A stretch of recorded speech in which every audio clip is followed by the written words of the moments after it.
Attention, you're listening to The Todd Huff Show, America's home for conservative, not bitter talk and education. Be advised, the content of this program has been documented to prevent and even cure liberalism, and listening may cause you to lean to the right.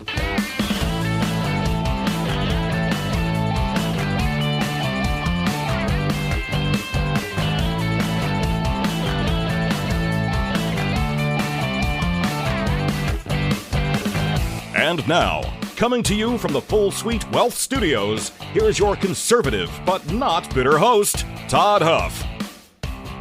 Well, that is right, my friends. You have tuned in to America's home for conservative, not bitter talk. I'm your host, the one and only, the benevolent dictator here behind the microphone, Todd Huff. It's a pleasure to be here today.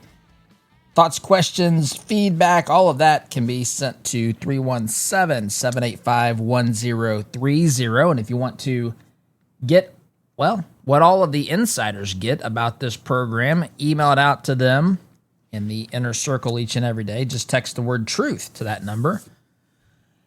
317-785-1030. Again, it's a pleasure to be here today. I want to talk today about two situations, two cases, two sets of allegations pertaining to sitting U.S. congressmen, one being Eric Swalwell, the other being Tony Gonzalez, one being a Republican, that's Tony Gonzalez, one being a Democrat leftist, that's Eric Swalwell, one from Texas, one from California. I want to talk about this today. I don't know that I want to, but I think this conversation is important. There's a lot of things to unpack here. It can be, disheartening. It's sad. It's disgusting. It's a look into the inner workings of Washington, D.C. These aren't the only two, by the way. I can't come on here and tell you who the others are, but we know that this is happening in lots of places inside our nation's capital, inside our state capitals.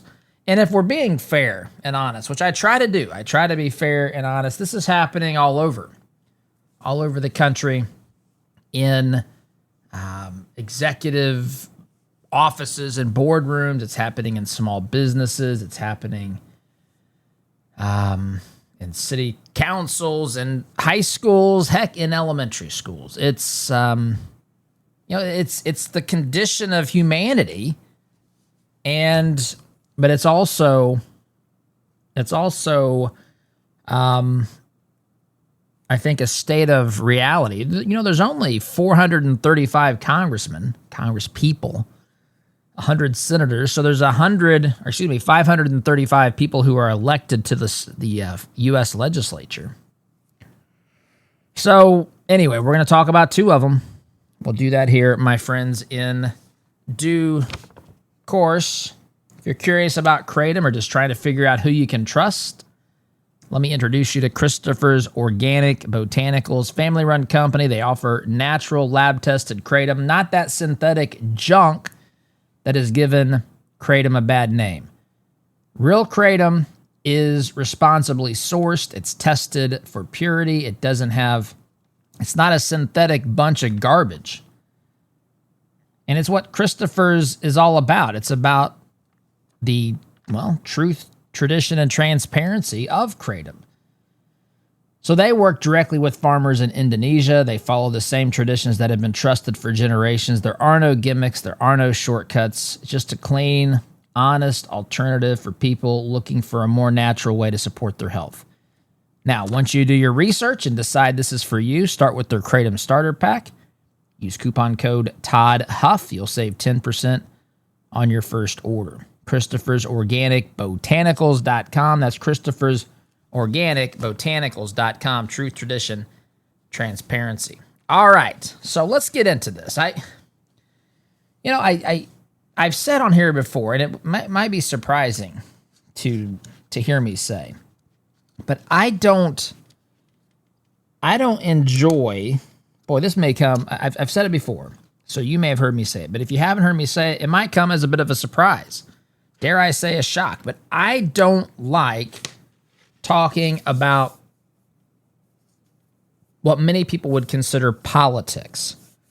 I don't like getting into the he said, she said. I don't like getting into guessing. Like with this story, I'm not going to implicate Eric Swalwell. He's of course the Democrat in this storyline, which of course is based in real life according to the allegations. I'm not going to defend Tony Gonzalez because he's a Republican. I'm going to talk about this like I would talk about it with my friends, with my family. If somebody had, done something like this to my daughters, that sort of thing. Again, I've said this before. I think it's worth noting, and I will say it again. There are people in any group, who are doing some really bad things. And if we're all honest, of course, some of us want to justify I would say all of us at some point want to justify our actions. But if we were all being candid and honest, we would all agree with what the scriptures say, that all have sinned and fallen short of the glory of God. And all of us have turned to our own selfish desires, our selfish ways, and pursued those and sought to fulfill those. Maybe not as dramatically or as violently as some of these allegations I'm going to share, or maybe not as cataclysmic on your life, right? Maybe not as many consequences, destroying your career, your family, your marriage, if you have one. Maybe not to that level, but we've all done things that are destructive, that are harmful to other people. And so in any group of people, you're going to find this. And that's why, listen, I try to deal with this fairly. I do. In the Republican Party, there are people that are going to have alleged affairs with their staffers. In the Democrat Party, there are people who are going to have alleged affairs with their staffers. There are people in the Trump administration, the Clinton administration, it's whatever. In evangelical churches, the Catholic Church, in Jewish synagogues, this is the nature of humanity. It just is. It just is the truth. Now, I will say that if you are part of a ideological group, or you are a part of a group that has a worldview that says there is no right or wrong, you will find probably a substantially higher percentage of people who do these sorts of wicked things. But that's because they've already decided that they're going to be the gods, try to be anyway, the god of their own lives. So anyway, but this happens in any group. So this is, again, I hate that this has happened, but to me, it's an educational moment to talk about this fairly, because I'm not going to do what a lot of other hosts do. Republican hosts are going to pile on Eric Swalwell. Democrat hosts or Democrat politicians or whatever are going to go after Tony Gonzalez, maybe not excuse Swalwell, which we'll get into that. Anyway, I'm not going to do that. I'm going to talk about this as fairly as I know how. Now, my initial observations about this, and let's just set the I guess, go through the basics here. There have been allegations made against Eric Swalwell and Tony Gonzalez. As I'd mentioned, Swalwell is a Democrat congressman from the People's Republic of California. Gonzalez is a Republican congressman from Texas. So let's go through this. By my count, what I can ascertain and gather is that Eric Swalwell, who, by the way, was running for governor of California, he has 5 accusers as of the time I'm speaking right now that I'm aware of. Accuser number 1 is a former staffer. Her allegations go back to 2024. She said that she met Swalwell in professional context. She had a night with Eric Swalwell that involved alcohol. She says the encounter became non-consensual. She alleges sexual assault at the hands of Eric Swalwell. Again, these are allegations. These have not been proven. I'm just telling you, that's the fact. She's made the allegation. And this has reportedly drawn the attention of prosecutors. That's accuser number 1. Accuser number 2 is a political and professional contact of Eric Swalwell. She says that Swalwell initiated sexual messaging, claims that his messages were not wanted, and also alleges that he sent explicit photos of, yes, his junk. I don't know. Listen, how does it get to this point? Which this, just the boldness and the brashness of this, I just can't even, for the life of me, understand what's going on here. But he did it. And again, this is kind of at the intersection of influence and access that he was trying to give her to a sitting U.S. congressman. And there's allegations about a lot of things like that. I will say, too, that I don't know if it's this accuser or another, that they, of course, kept the receipts. And I think one of the accusers actually has photographic evidence. Oh, boy, I don't want to see that. My eyes, there's not enough bleach and I don't know, water and soap in the world to cleanse my eyes from having to see a picture that Eric Swalwell sent of his private parts to these folks, allegedly. So that's accuser number 2. Number 3 is another woman in the political world of Eric Swalwell.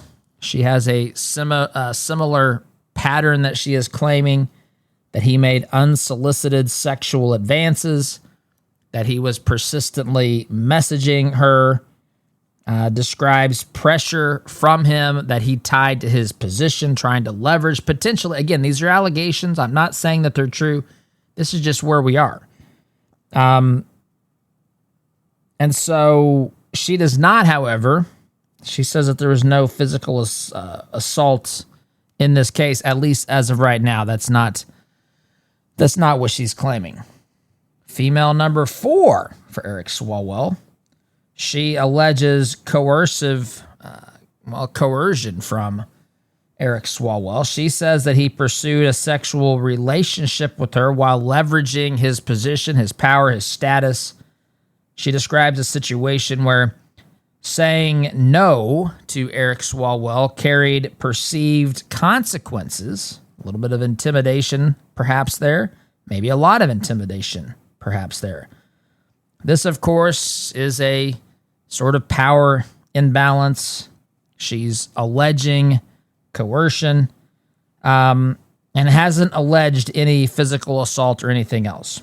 That's the 4th woman. And the 5th woman, accuser number 5, references an incident in Beverly Hills in 2018. She said that she and Swalwell met in a hotel setting. She had a drink with him. And she says this is the most from what I can gather, this is the most troubling one. She said that she had a drink with him and became rapidly incapacitated. She alleges that he drugged her. She also alleges that he raped her. And she also, on top of that, alleges that he choked her during the alleged sexual assault. She says that she's preserved text messages, personal documentation, and records that she has from going to therapy over these allegations. A lot to unpack there, of course. A couple of things. Number 1, I will say this. I don't really care about this. This is the way that we should all see this. I hate, with the passion of 10 million burning suns, when people say, I believe all blank. How stupid must one be to make such a blanket statement? To say I believe all women, to say I believe all men, to say I believe all whatever, politicians or staffers or subordinates. Of course, any number of things could be the case here. Eric Swalwell could theoretically have done everything I just read to you. Eric Swalwell could have done a couple of those things. Eric Swalwell could theoretically be caught in the crossfires of some, I'm not alleging he is, and I'm not alleging they're lying. I'm just talking about logical possibilities here. Eric Swalwell could conceivably, I'm not saying there's evidence of this, I'm just saying it is possible in the grand scheme of things that he was targeted by politicians who wanted to make sure that he was defeated in a political race in California for governor. And I'm not suggesting, please, I'm not suggesting any of that. I'm just saying people lie all over the place. People strategize. People do any number of things. By the way, if you want a reasonable example of what people do in dirty politics, and I'm not suggesting this is it. Please do not misunderstand me. I'm saying that this is the sort of thing, maybe not with 5 witnesses, but this is how people come after political opponents. It's certainly not something that's hard to imagine someone doing. So I'm not here to say I believe all women, or I believe all men, or I believe all politicians, or I don't believe any politicians, or anything of the sort. I believe what, to the best of my ability, what I believe the evidence suggests is true. The problem is I'm never going to know all of the evidence. And that's part of the struggle here. So let's park Eric Swalwell for a second. I guess let's conclude by saying he's dropped out of the race for governor in California. He's also resigned as U.S. Congressman from the People's Republic of California. So it's done a number on him. More on that as the program comes together. I next want to talk about Tony Gonzalez, which, again, this is troubling. He's a Republican. I'll get to that. Let me first pause here and let's face it, friends. There's a lot of companies out there that do not share your Christian values. The good news is that you don't have to invest in them. At 48 Financial, they specialize in biblically responsible investing. They'll help us screen out companies that go against our faith, our values, and create a plan that's tailored to your goals. They'll handle all that heavy lifting so you can focus on what really matters. If you want to see how your current investments align with your values, grab your phone right now. It's easy to do this. Just go to 48financial.com/Todd. You can take a quick and easy assessment. It takes a couple of minutes. And 48 Financial will tell you how your investments align with your values. Again, 48financial.com/Todd. 48 Financial, because your values matter and so does your money. Okay. Let's talk about Tony Gonzalez here. Tony Gonzalez, Republican representative from the state of Texas.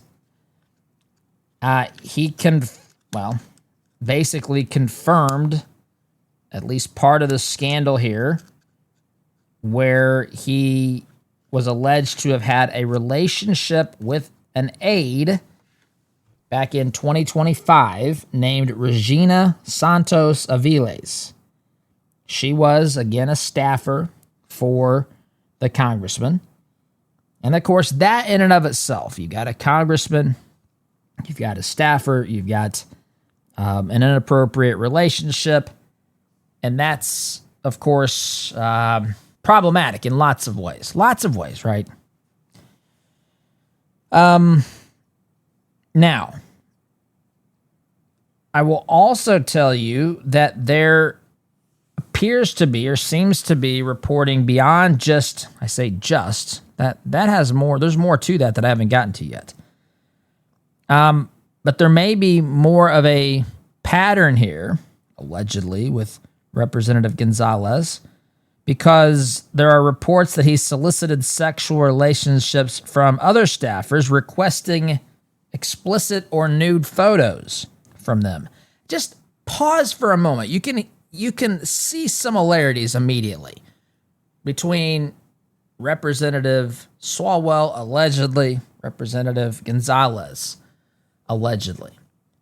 In what universe should a person sitting as a U.S. congressman feel comfortable going up to female staffers or women that he meets at a bar or whatever and just make demands for nude pictures? What is going on here?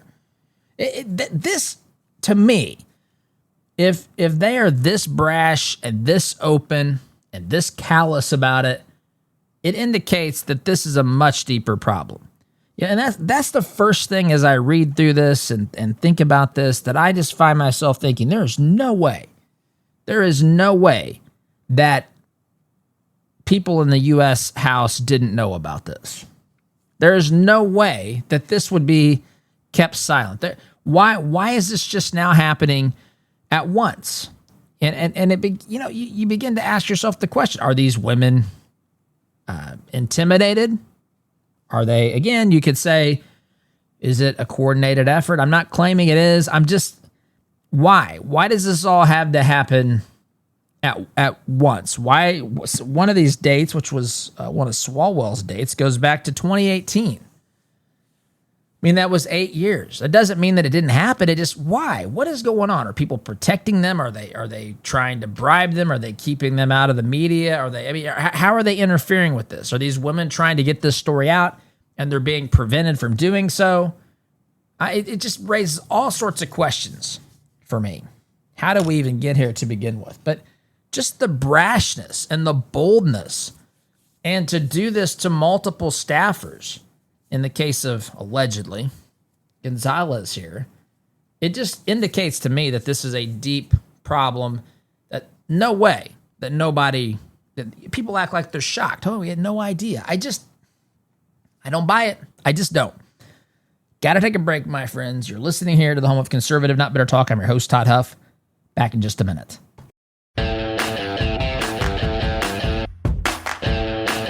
Welcome back, my friends. Listen, I know this, to be as bold and to be as brash and to be as, I guess, just open and out there with this approach to running your office, indicates to me that this is not a one-time sort of thing. I'm not saying that that's what's happening. I'm just saying you don't get there. This isn't where you start, right? This isn't, to me, in my way of thinking, this is not how, this is not the behavior of people. Well, with Swalwell, he's got multiple allegations, but it smells like a larger problem to me in Congress. So let's go back to Gonzalez's scandal here. I mentioned his alleged relationship with Regina Santos Aviles. What's terrible about this is that Regina Santos Aviles later died by suicide in September of 2025. Now, I'm not suggesting anything from that. I'm just saying there was an allegation that they had this relationship, this affair, whatever, in 2024. Certainly, you just think about the impact that would have on a person. And I'm not insinuating that that's the reason, or that had anything to do, for that matter, with her committing suicide. It's just indicative of a very unhealthy environment. So that's what we have going on in our nation's capital. Now, I'm under no illusion here. Of course, these things have been happening since the beginning of time. You have powerful men and women who want access to powerful men, and men who want access to, sexual access to women that they find attractive and everything else. And this is just a recipe for, of course, these bad things. And listen, it's in the Bible. We've got King David, right? We got the story of David and Bathsheba. You can read that story in the book of, 1 Kings, I believe. David's up on his palace. He sees Bathsheba bathing, makes demands that she be brought to him. She's the wife of one of David's, best warriors. David sleeps with her. She gets pregnant. Her husband Uriah, one of David's mighty men. David basically gives instructions to the general, the commander of the army. He sends it a written document with his seal on it. He sends it with the courier or whatever, and he basically says, I want you to take Uriah to the front lines, and basically, when the fighting gets intense, I want you to abandon him. And I'm not saying that this went that far. I'm just saying that this sort of thing is what has happened throughout history. It's the human condition. It's finding itself in the halls of power, and it's going to for all time, at least here on this planet. David, by the way, tried to cover his tracks. He also, before he decided to kill Uriah, called Uriah back home and tried to get Uriah to go sleep with his wife so he could at least think that he was the one who got his wife pregnant, and he wasn't suspicious that she got pregnant when he wasn't even around. But Uriah wouldn't do it. Uriah said, listen, I've got my men out here that are fighting, who aren't at home, who aren't in the comforts, in the comforts of their own bed or with their own wives and families. I'm going to sleep on the steps, man. So David was beside himself and decided the only solution was to kill Uriah. So this stuff is not new. There is nothing new under the sun. But I do want to talk about these things. I want to talk about these things from the perspective of how they're discussed, and really how Washington and the politicians in Washington, and really I would say the media in Washington, there's at least a healthy percentage of them, maybe a lot, maybe virtually all. I want to stop short of saying all, because I know some of you say, Todd, it's all. It's all of them.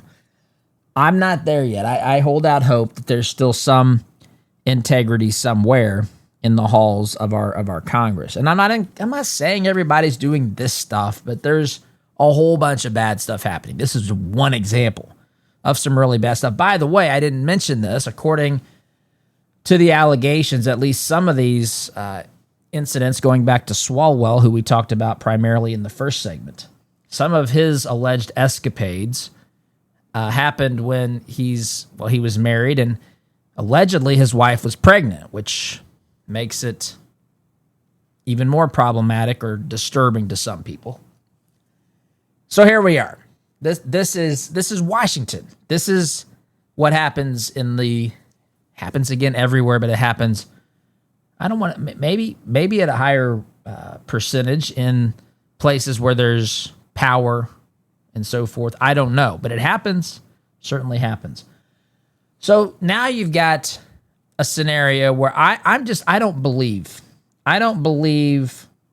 that these politicians care. I think they care when they realize that it's been exposed. And so you can't convince me. It's impossible to convince me that none of these people knew, from Nancy Pelosi to Adam Schiff, whoever, that Republicans didn't know. I don't think you can convince me. I'm not saying every person knew, but there's no way that nobody knew these things.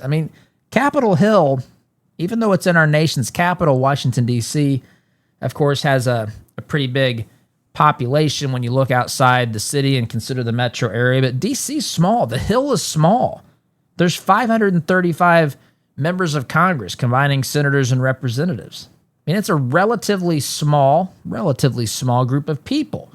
A lot of these people know each other, deal with each other on a regular or semi-regular basis. You can't convince me that no one knew these things were happening. And what's interesting is they only seem to care when there is public demands to clean this up. And it takes me back. It reminds me, as I'm thinking about these things, I go back in time to the late 90s when Bill Clinton took office, and he had his illicit affair with Monica Lewinsky. And I think about this. Monica Lewinsky is essentially, she's around my age, maybe a couple of years older. But she's an intern in her early 20s in the Oval Office with the President of the United States. And of course, she shouldn't have done what she did. I'm not condoning it or saying she's without fault, but she is not the adult or the person with the power in that room. And that's an unhealthy situation. And there's a tremendous amount of responsibility that falls squarely on the shoulders of Bill Clinton. And it's done a lot of damage to Monica Lewinsky. Her reputation, her life, probably her mental health, just guilt and shame and all this stuff. She was the butt of jokes.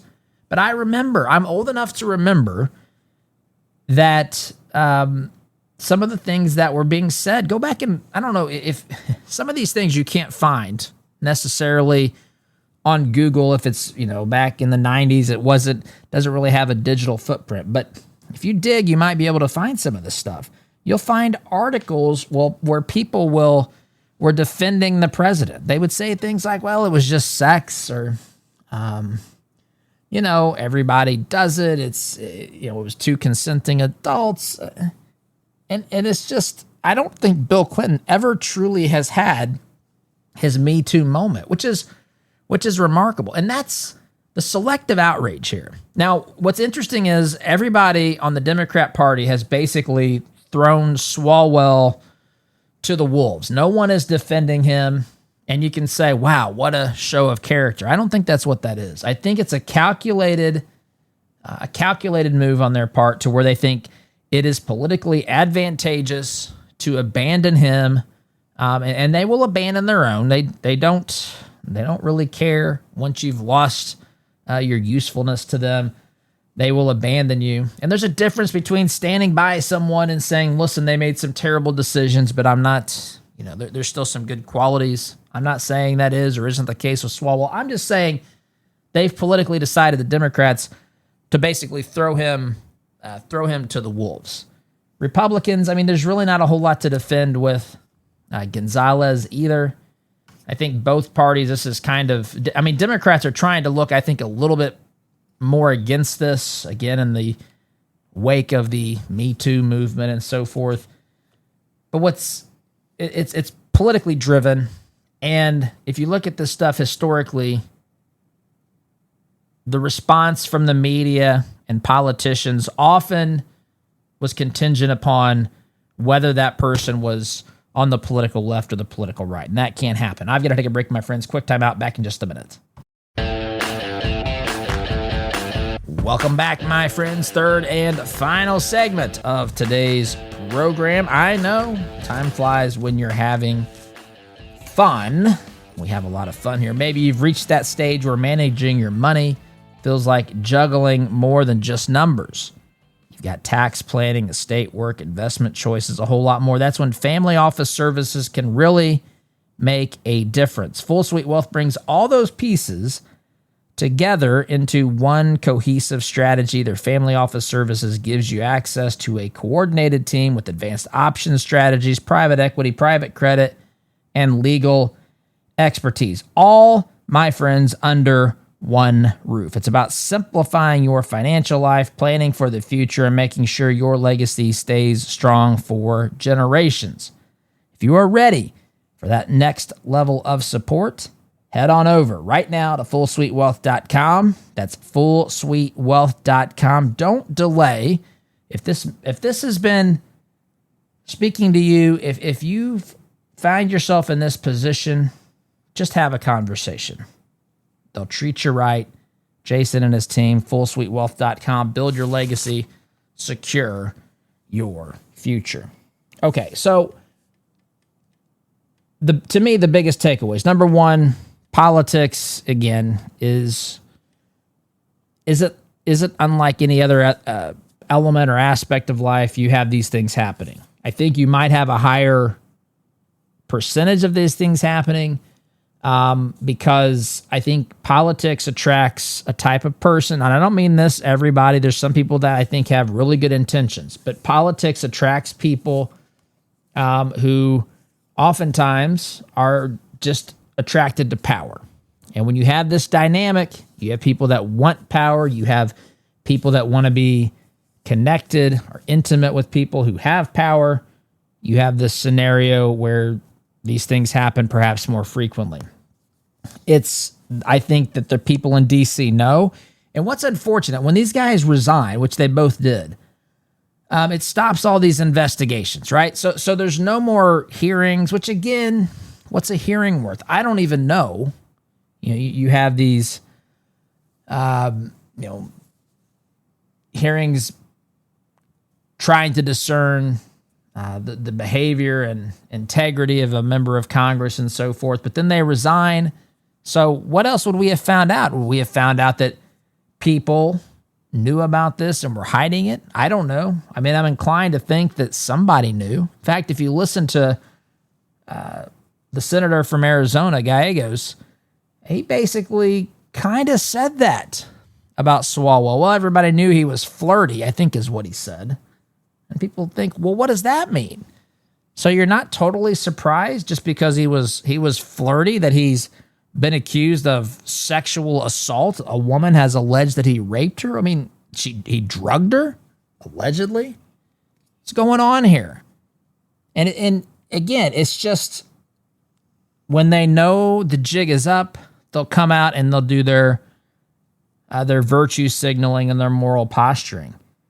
And it's sickening. And in some respects, that's, I don't want to say more egregious because these are some very wicked acts that these individuals have been alleged to have done. But man, it's it doesn't allow these problems to really be dealt with. And so they just resign, they ride off into the sunset, and then you wonder who else is doing this? Who else knew? How are they going to try to manipulate the voters into thinking that, the way that they handled that was the right way and all this sort of stuff? It's just the whole thing sickening. It really is. The whole thing is sickening to me. But this is our politics. And again, it's not something that's new. There is nothing new, my friends, under the sun. So tragic indeed. So if you want, this is a good time for me to mention this. If you want to get access to all of the background information of this program, the shareable version of this program, I'm sure you've been telling people to listen to the program, and I appreciate it. And you can drive them to the website, the podcast, whatever. But maybe the best thing to do is to share the email with them, because that's something. It's digital, but it's a digital archive that's in one place in an email that you can forward, that you can share, that has the links, that has, of course, the episodes. We're going to be making some improvements, as we always try to do, changing some things, maybe taking some things out. There's always a little bit additional commentary that I don't have time to get into as much on this program as I can in the inner circle, which again goes out each weekday about 5 p.m. But you can sign up for that. It's totally free by texting the word truth to 317-785-1030, 317-785-1030. Again, just text the word truth and you'll be subscribed as a member of the inner circle. So I'd love to have you there. And hope that you take a moment to do that. Just grab your mobile phone really quickly and do that. So anyway, friends, this is we've gotten to the end here of the program. There's other things that I wanted to get to, but I'm going to have to stop it here because I'm just simply out of time. So as always, I thank you so much for listening to this program. We've been doing this now for almost 11 years. It'll be 11 years in August. And I'm grateful for you listening to this program, wherever you listen, whether it's on radio stations, online radio, podcast. It's good to have you. Thank you so much for listening. There's that music I told you about. I've got to run. Thanks for listening. SDG.